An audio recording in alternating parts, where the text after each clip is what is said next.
I have been teaching for a long time, and in doing so have acquired a body of knowledge about kids and learning that I really wish more people would understand about the potential of students.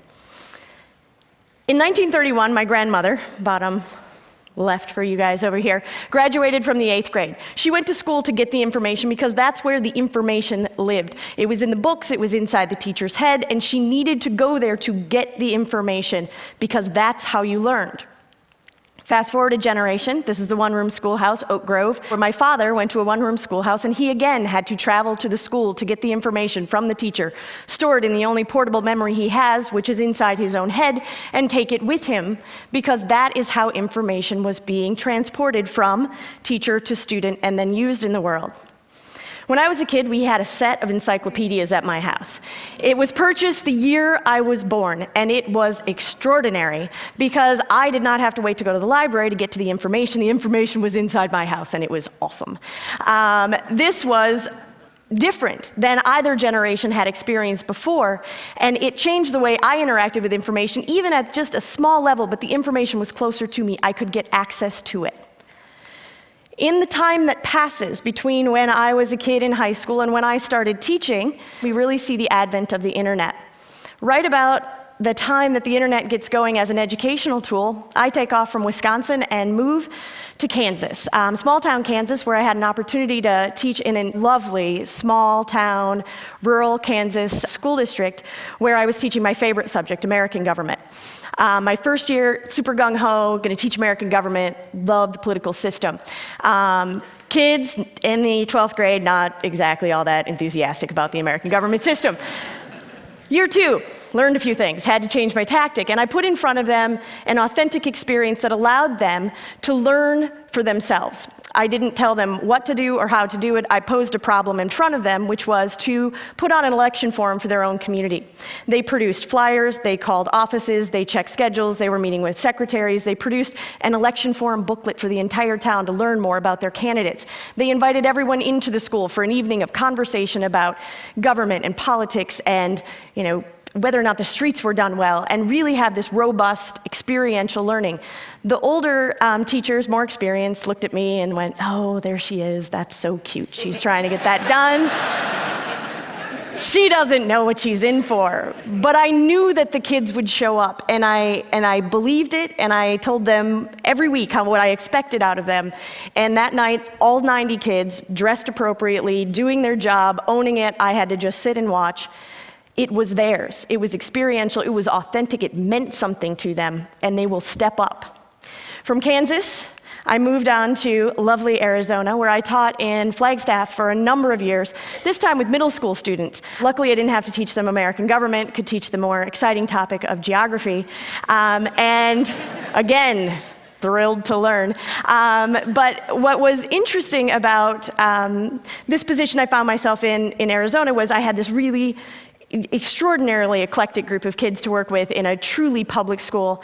And we got to have these moments where we would get these opportunities. And one opportunity was we got to go and meet Paul Rusesabagina, which is the gentleman that the movie Hotel Rwanda is based after. And he was going to speak at the high school next door to us. We could walk there. We didn't even have to pay for the buses. There was no expense cost. Perfect field trip. The problem then becomes, how do you take 7th and 8th graders to a talk about genocide and deal with the subject in a way that is responsible and respectful and they know what to do with it? And so we chose to look at Paul Rusesabagina as an example of a gentleman who singularly used his life to do something positive.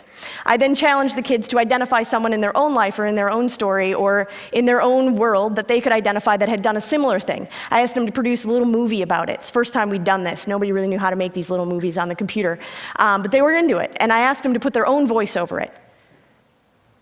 It was the most awesome moment of revelation that when you ask kids to use their own voice and ask them to speak for themselves, what they're willing to share. The last question of the assignment is, how do you plan to use your life to positively impact other people? The things that kids will say when you ask them and take the time to listen is extraordinary. Fast forward to Pennsylvania, where I find myself today. I teach at the Science Leadership Academy, which is a partnership school between the Franklin Institute and the School District of Philadelphia. We are a 9 through 12 public school, but we do school quite differently. I moved there primarily to be part of a learning environment that validated the way that I knew that kids learned, and that really wanted to investigate what was possible when you were willing to kind of let go of some of the paradigms of the past, of information scarcity when my grandmother was in school and when my father was in school, and even when I was in school, into a moment where we have information surplus. And so what do you do when the information is all around you? Why do you have kids come to school if they no longer have to come there to get the information? In Pennsylvania, we have, in Philadelphia, we have a one-to-one laptop program, so the kids are bringing in laptops with them every day, taking them home, getting access to information. And here's the thing that you need to get comfortable with when you've given the tool to acquire information to students, is that you have to be comfortable with this idea of allowing kids to fail as part of the learning process. We deal right now in the educational landscape with just an infatuation with the culture of one right answer that can be properly bubbled on the average multiple choice test, and I am here to share with you, it is not learning. That is the absolute wrong thing to ask. To tell kids to never be wrong, to ask them to always have the right answer, doesn't allow them to learn. So we did this project, and this is one of the artifacts of the project. I almost never show them off because of the issue of the idea of failure. My students produced these infographics as a result of a unit that we decided to do at the end of the year, responding to the oil spill. I asked them to take the examples that we were seeing of the infographics that existed in a lot of mass media, and take a look at what were the interesting components of it, and produce one for themselves of a different man-made disaster from American history, and they had certain criteria to do it. They were a little uncomfortable with it because we'd never done this before, and they didn't know exactly how to do it. They can talk, they are very smooth, and they can write very, very well, but asking them to communicate ideas in a different way was a little uncomfortable for them. But I gave them the room to just do the thing. Go create, go figure it out. Let's see what we can do. And the student that persistently turns out the best visual product did not disappoint. This was done in like 2 or 3 days. And this is the work of the student that consistently did it. When I sat the students down, I said, who's got the best one? And they immediately went, there it is. Didn't read anything. There it is. And I said, well, what makes it great? And they were like, oh, the design is good, and he's using good color, and there's some, and they went through we processed out loud, and I said, go read it. And they're like, oh, that one wasn't so awesome. And then we went to another one. He didn't have good visuals, but had great information, and spent an hour talking about the learning process. Because it wasn't about whether or not it was perfect or whether or not it was what I could create. It asked them to create for themselves. And it allowed them to fail, process, learn from, and when we do another round of this in my class this year, they will do better this time. Because learning has to include an amount of failure, because failure is instructional in the process.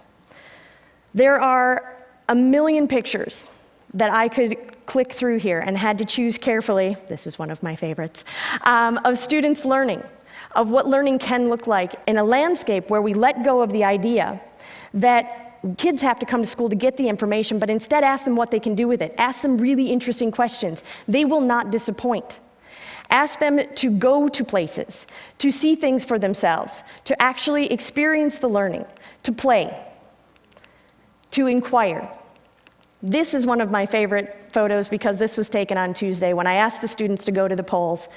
This is Robbie, and this was his first day of voting, and he wanted to share that with everybody and do that. But this is learning too, because we asked them to go out into real spaces. The main point is that if we continue to look at education as if it's about coming to school to get the information and not about experiential learning, empowering student voice, and embracing failure, we're missing the mark. And everything that everybody is talking about today isn't possible if we keep having an educational system that does not value these qualities, because we won't get there with a standardized test, and we won't get there with a culture of one right answer. We know how to do this better, and it's time to do better.